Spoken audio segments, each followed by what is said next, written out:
So just from a really high level point of view, do you want to explain, again, not necessarily each individual program, but just kind of what that is? Yeah. So typically, so you have your zero downs like VA, USDA, and then you have your down payment assistance programs. I'm going to mainly focus just, MHDC, Essex. Yeah. So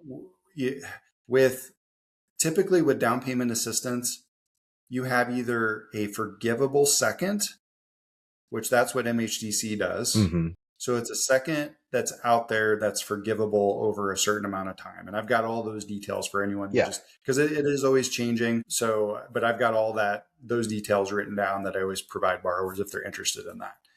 And then with Essex, there's a couple different ways to structure it, but usually you just get a better terms on the loan if you do what's considered a repayable second. And so you have your first mortgage payment, you have your second mortgage payment. And so that's oftentimes how the Essex loan is structured. Right.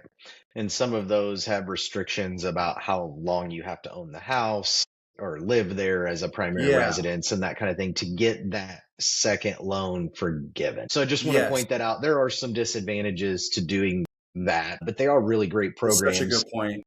Yeah. They help a lot of people, but it's like anything. In real estate, so many people just focus on, let me figure this out to get you into a house, and don't really explain the cost benefit of it. Right. And so there's a cost to everything. A lot of times, I would say, with maybe the exception of the VA loan, especially if it's your first time using a VA loan, that's the gold standard program for me for a whole lot of reasons, but and as it should be, but just make sure. So often people come to us thinking like, I've got to do this loan program. Yeah. And we'll tell them like, if at the end of the day, if someone really wants to do something and they qualify for it, I'm not going to stand in their way.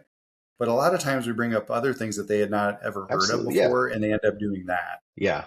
Which is one of the reasons why my team and I refer the vast majority of our clients to your team, because, we try to spend a lot of time educating and giving all our clients the information they need to make whatever decision's best for them. And so your team and my team are very aligned in how we make sure to give information to people and tell people the pros and cons of, all the different options.